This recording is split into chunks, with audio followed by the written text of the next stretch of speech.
If you're committed, you've eliminated alternative actions, right? Like you can say I'm committed, but until you eliminate other options, you're not committed. There's always a get out of jail free card. Right. And so a lot of people make decisions to end relationships, to quit their job, to start the new thing, but they don't become committed to the decision until they remove the other options.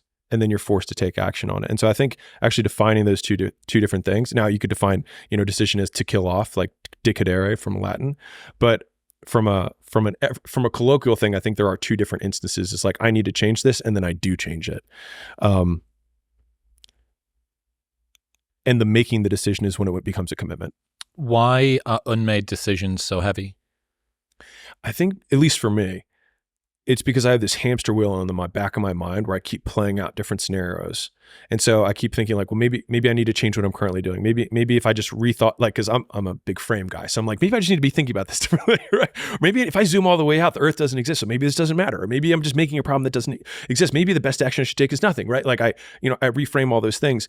But usually it's just because I'm afraid of something.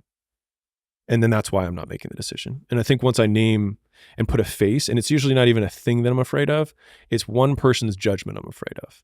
And then when I name the person, then it becomes real. Instead of being this amorphous, like people, society, judgment, it's like Tom.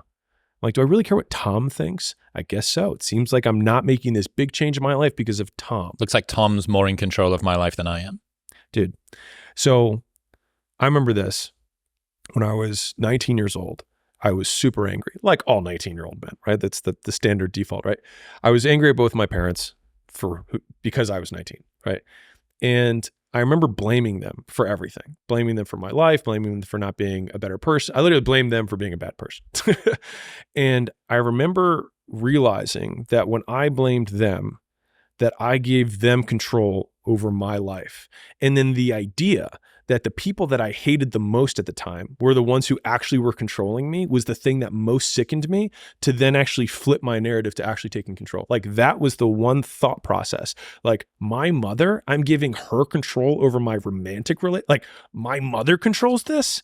Fuck that. I was like, no. And so like just the idea that somebody who I was disgusted by at the time had that much power is what gave me the power to start taking action. So this